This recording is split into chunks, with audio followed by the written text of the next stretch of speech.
Guess who got brands talking? Brandlive.co.za.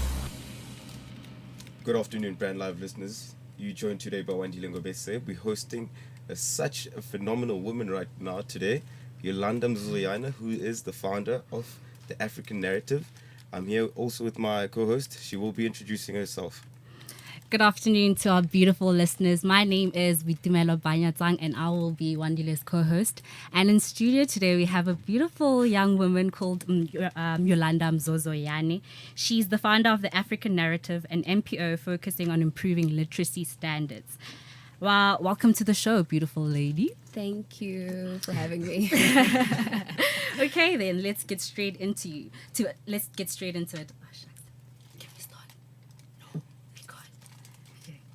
Okay, tell us about yourself. Who are you? Where are you from? And what do you do for a living? Okay, my name is Yolanda Mzo. Uzizi ujamakasijadudla mina fagude. Okay. Okay. I'm joking. I'm from Dundee. It's a small town in northern KZN. My 9 to 5, or what pays the bills, is that I'm a geologist. But I'd rather be teaching kids how to read. That's my passion and the reason why I'm here today. Okay, interesting.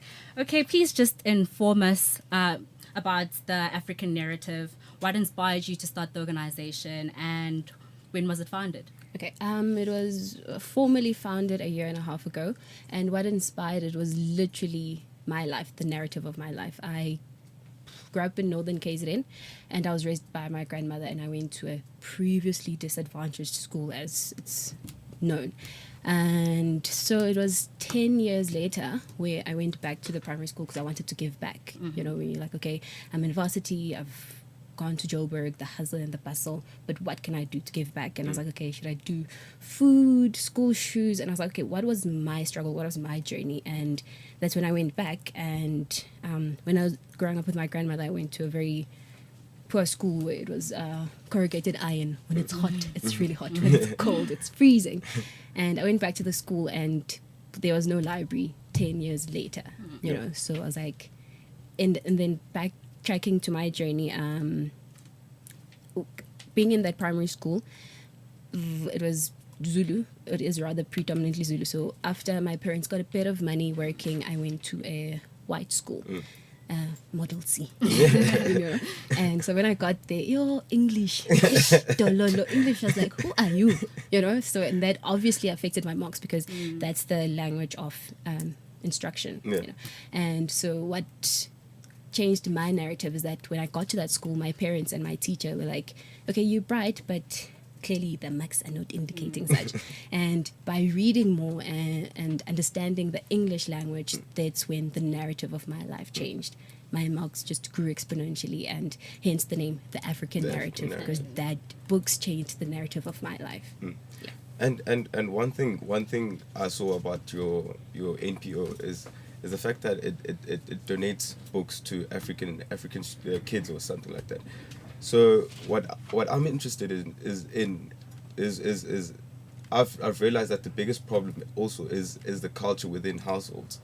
So how do we make sure that we give these kids books and we actually give them a platform where they can study? How do we monitor that afterwards to work with the parents of the kids that are recipients and getting the books?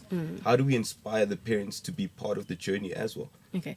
As Mahatma Gandhi said, be the change that you want to see. So it literally starts at home. Before teachers can play their part and do their role, it starts at home. So a few pointers is that parents need to get involved in that way. Not just, okay, checking the homework, but if my child sees me reading, then they'll be inspired and motivated to read, because I can't say, read a book, and I'm like always on Facebook as a parent or wherever. You know? That's true. So, and kids are habitual beings and they learn from seeing. It's you teach a child more by doing than rather telling them to read. So that's one of the points, is that be the change that you want to see. Read yourself as a parent. Read together with your kid, you know, and learn your children. If they're into, what can I say, Legos, or they're into animals, you know. learn their interest, find out who they are, and incentivize such things. So if you read 5 books this month or whatnot, we'll go on that trip to the zoo or whatever the interest is of the child. So incentivize their reading behavior, respect their interest, and read yourself as the parent. Yeah. But I feel like one of the problems is that South Africa is generally not a reading nation. So, like, how do we go around that? My answer is going to be a bit controversial. I'd say make reading sexy. Make it cool. Like, that's my other mission. Just make reading cool. Make it trend. Like, why do... So I posted a picture of myself, and then I posted a picture of a book, and I got, for the book, I think it was 27 likes, and then for the post it was 100 and something. So I might be fighting the wrong fight and saying maybe it's not the right medium for it, but how do you merge the two? Where it's like, okay, donate books, where are your celebrities, where what are they for, what are they incentivizing, what are they pushing, because those are the idols. So make reading cool, make it hip, make it trend. Those are the good stories we should be telling, and how we get our country to be a reading nation. Because I forgot where I heard this, but I met this other guy, and he was complaining about, as a black person, if you're seen with books, for example, if you grew up in the location, if people see you with books, you're seen as that guy, the nerd guy. So it's I totally agree with you. We need to redefine how people see books. Definitely. I mean, books are life. I've learned so many things from reading myself, and that's one thing we have to start teaching these kids. For example, as well, when they get these books, we have to teach them about the value and the power they have in their hands. Yeah, no, definitely, I totally agree with that. And I read an article, actually, that was published by Times Live in December. And it said that 8 out of 10 grade 4 pupils can't read at an appropriate level. And I found that to be quite absurd. So for you, would you please share with our listeners what are some of the importance of learning how to read at an early age? Okay, just to add on to your stats, we've got 58% of grade 4 learners can't read for meaning, and 29 of them are completely illiterate, To answer your question, what the benefits of early reading as a child is that it improves your cognitive skills, your confidence, your articulation, your speech. It builds curiosity in the mind of a child. So it's the building foundation. I feel like our country is trying so hard to put makeup on something that is failing. You get to high school, you're gonna pass by 30%. I mean, 30%. Let's not get into it. You get to varsity. It's a different ball game. It's a different ball game altogether. So let's get to the core issue. And if it's actually said that it's more difficult to remediate a reading problem than it is to prevent it. So foundation Is important. That is what we need. Yeah. And I was looking at the core values of your organization, and I saw that you have authentic, active, accessible, and inspiring. Yes. Can you just maybe run us through your core values? I thought they were really interesting. They weren't just put there just to sound funky and cool, although they do. Our core mandate is that we get all African children access to books throughout their schooling. I mean, we know the stats when it comes to our government, and yes, they're doing their part, but then there's a shortage where books are not delivered to schools. It's June, school started in January. Those are the normal stories that we see every day. And we want to change the African narrative one book at a time. So authentic, the reason why I started the organization is that it was my own story. And then I got joined by 2 amazing ladies, Kylie Poortgitter, or as UK people would say, Port Guider, and Joy Pimile, and they've just been amazing. And they could relate with their own stories and how books have just transcended their thinking and traveled through space and time through books and not books have done in their lives.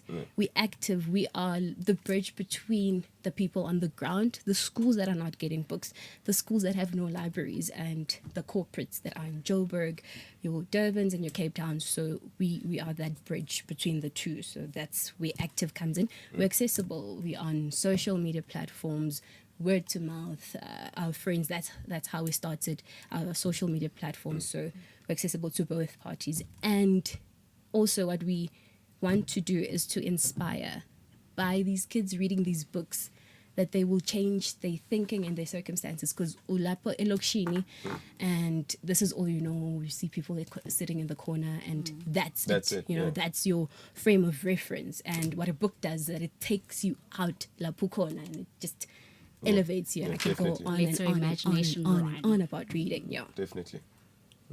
Okay, let's take a quick break, and we'll come back. We still joined here by Yolanda Mzo, the founder of the African Narrative. So you can check it out on Instagram or Twitter.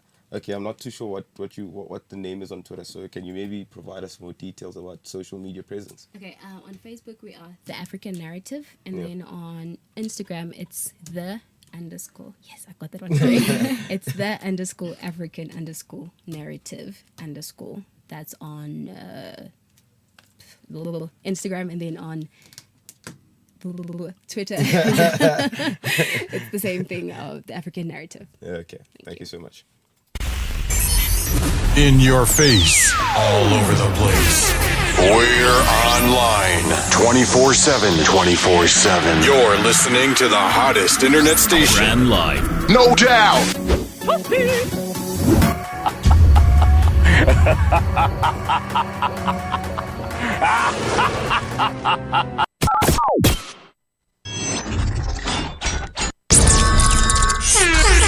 The Dramatic Talk with myself, Bongani Drama. Bringing you insightful conversations on the Convo Corner, your latest celebrity news on Dramatainment, and your latest fashion news on Stash and Fade. This is Bongani. And myself, Rose Rataha, bringing you your latest news and sports updates. Every Wednesdays, 2 to 3 p.m. Only on www.brandlive.co.za. May I have your attention, please? The Witty Tatterbots. Join myself, Carmen Murray, and my double trouble, Jessica McIndoe, with our big personalities, and we will present you with an insightful yet fun show. We will feature interviews with industry heavyweights and unpack everything from new technologies, marketing trends, and case studies to empower you to be ahead of the curve. Brand Live. Join us on this exciting journey every Tuesday morning at 10 o'clock and start a conversation on hashtag Witty Show. Hashtag WITEE Show. Thank you. You're listening to brandlive.co.za. May I have your attention, please?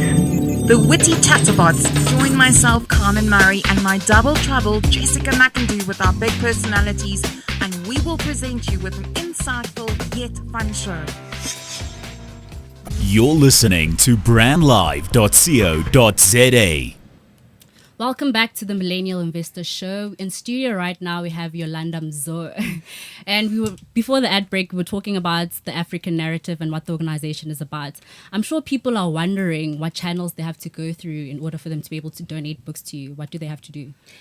Simply go on our social media platforms, like I said, Instagram, Facebook, and Twitter, and we'll take it from there. Yeah.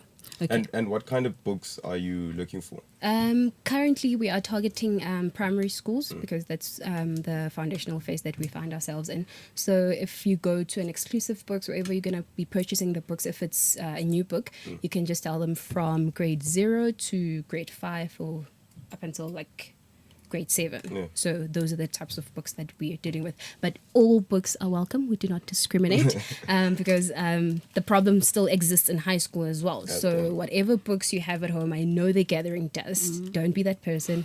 Give away those books. Yeah. I think I need to call a few friends. You know how people borrow your books and never bring them back? And then, yeah, so I need to collect some books and bring them to you as well. Yeah, thank you so much.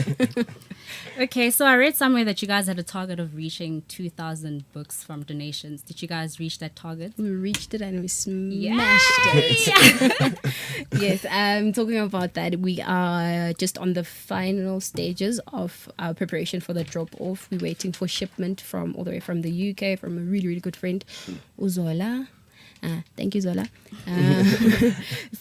And yeah, like I said, we reached the goal and we smashed it, and more books are still welcome. And in terms of goals, one of our long-term goals is to reach 10,000 books into 5 schools by 2020. Oh, that's great. 2020. That's so nice. And tell us more about the mission of the organization. I get that you're obviously trying to solve the literacy program or literacy crisis in South Africa. Because if you give us the stats that 8 out of 10 students, pupils in grade 4 are illiterate or something like that, those are some scary facts that we need to start solving as a society. So I understand that your mission is to obviously build a better society, but explain to the listeners out there who are also wondering right now, what is African narrative? What is it? The African narrative is literally Africa telling her story. Yeah. You go to the US, they ask you, are there lions and elephants roaming around? You know, such ignorant things. But it's the African narrative. It's us telling our stories and changing how the world sees us, because we've been told so many times this is who we are. Yeah. But who does Africa say she is? Yeah. You know, so that's part of our story as well. And it's not just collecting books, gathering them, and then taking to the schools. It's developing and implementing reading support and these development programs at school and libraries, using our celebrity pool and our influencers. You know, we live in such an age, so why can't a Casper Nyovest or whoever be it may, you know, why can't they share a spelling bee? Why can't they, you know, do a reading marathon at a school? You know, let's increase your reading pace. This is how many words you can read in so many minutes and such things. So it's being active on the ground and not just, okay, books, there you go, but what's that's the long-term vision of the African narrative. Okay. And another thing is, I was a media prefect in high school, and I noticed one thing. I noticed like throughout the year was that the same people kept coming. I mean, there were people that had libraries in high school but have never been to the school library, sort of thing. So I think that support structure you're talking about would be so beneficial for people like that, people who have the resources but don't know how to use the resources.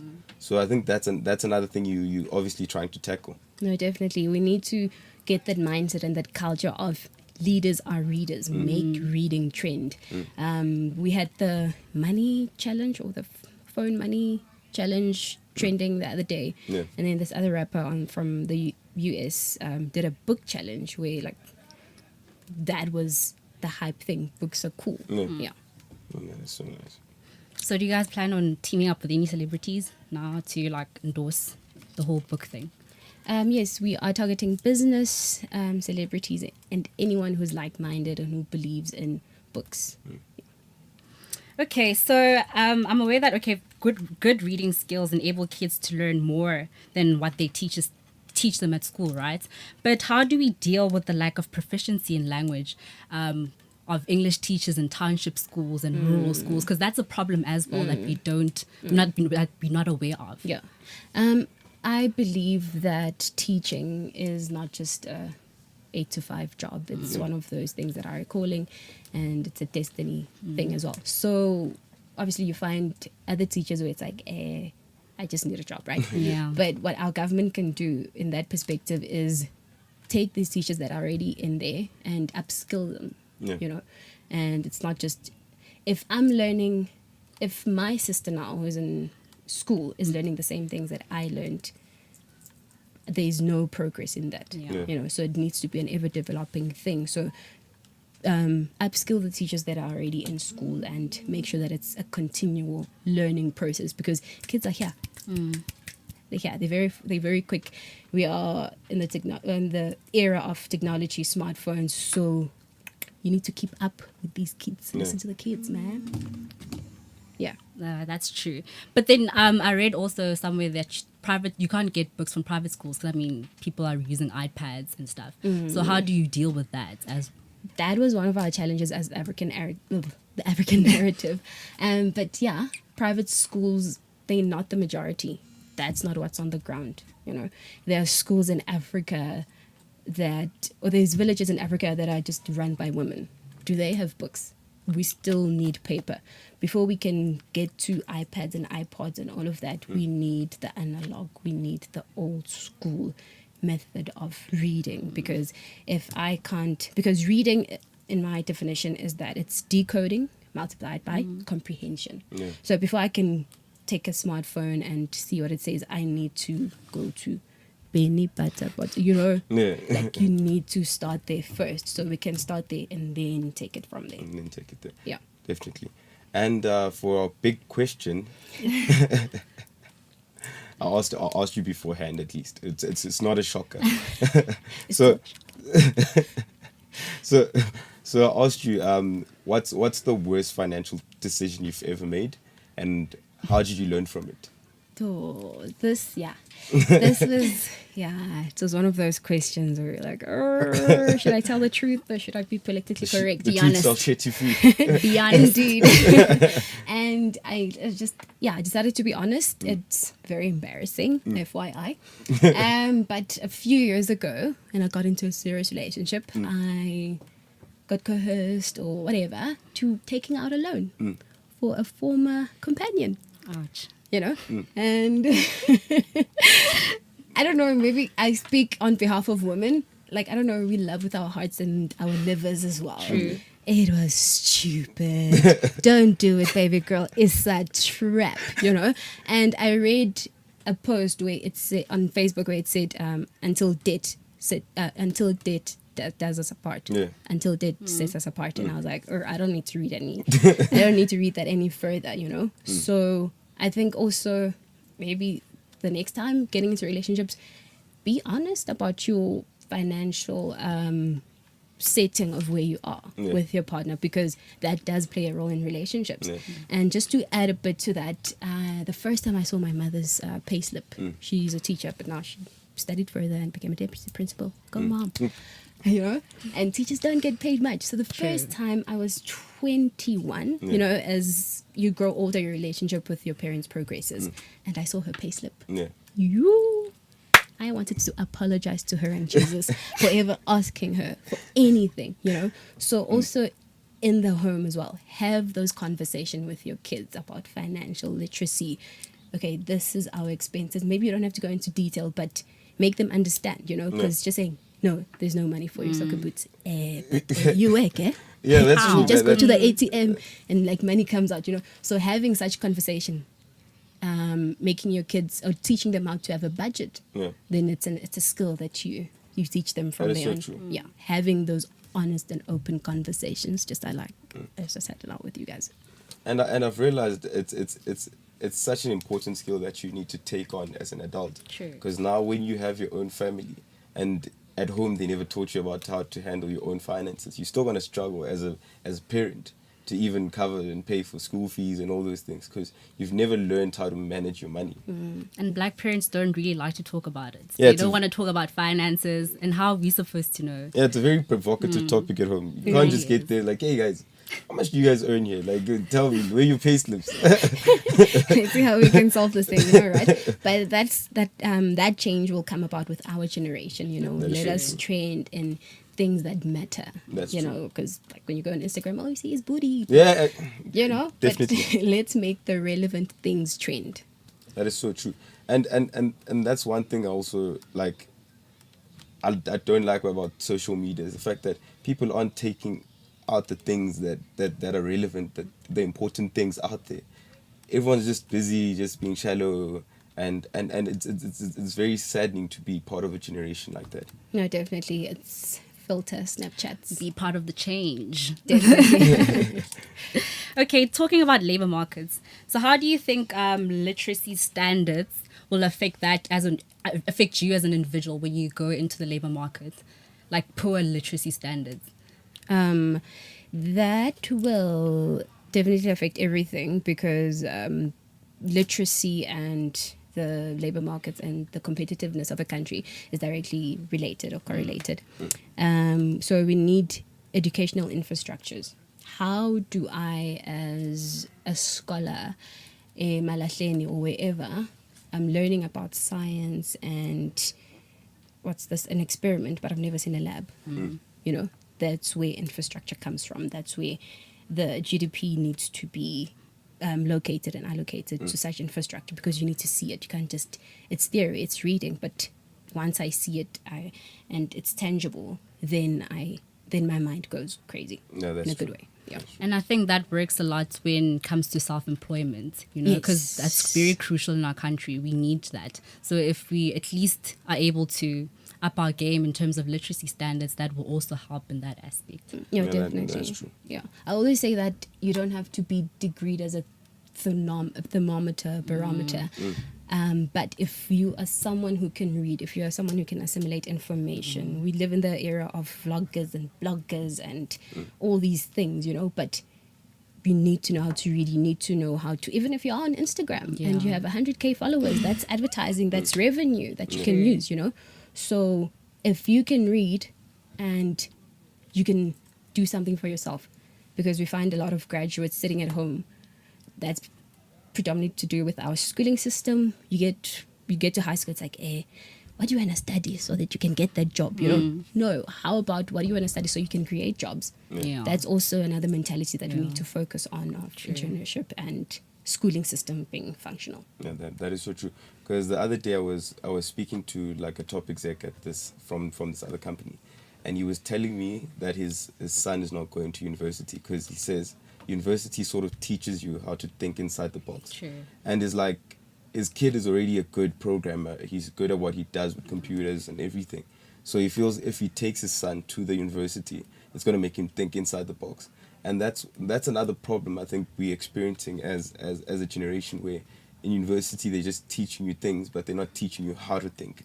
So they're teaching you how to write exams and all those things, but people aren't really learning how to think as individuals. And I think that's another very big problem. And it also comes to what you said about comprehension. If you're reading material, you're accounting or something, for example, like that, and when are you just reading to go right and forget about it, then you haven't learned anything. It means you can't comprehend your material. No, definitely. That is very true. Very true. Can we take a break? If you're looking for an information technology and communication solution company suitable for your small or medium-sized enterprise, then look no further than Hive ICT. They aim to provide SMEs with the same level of service expected by large corporations without sacrificing the personal relationship they have with their customers. Offering remote and on-site support, as well as IT system design, network design and installations, server and workstation maintenance, and web design, web application development, and more. Visit www.hiveict.com right away. brandlive.co.za. You're listening to brandlive.co.za, an industry first in the world of internet radio. Not only are we an internet radio station, we are an internet radio platform for your brand. So why not expose your brand to potentially thousands of listeners and improve your customer relationships and brand equity with podcasts and live broadcasts? Be sure to check brandlive.co.za for more information. brandlive.co.za, harnessing the power of internet radio. You're listening to brandlive.co.za. Thank you for joining us again on Brand Live Radio. You can follow us on Twitter at Brand Live Radio, or on Facebook at www.brandlive.co.za, or you can call us on the Skype line at 011-083-8606, or you can drop us an email at info@brandlive.co.za.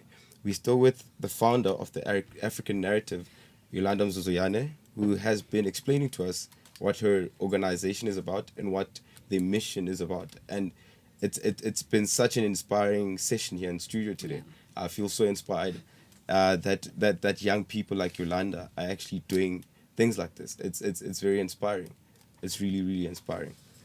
It really is. So yeah, guys, you heard that they need books. So donate those books that are on your bookshelf and are collecting dust and give them to the African narrative. A child is going to benefit out there at the end of the day. So be part of the change. Definitely. Thank you so much for having us, my fellow ladies are with me in spirit. Just to get back to how we can donate those books, we are on Instagram, which is the _African _narrative, and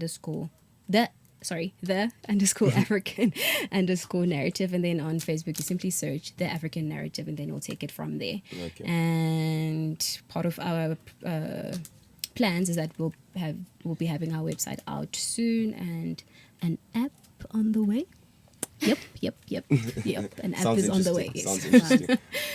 Thank you so much. Thank you so much for coming through. Thank you so much for joining us. Pleasure. I hope you guys enjoy your weekend and stay safe and party safely.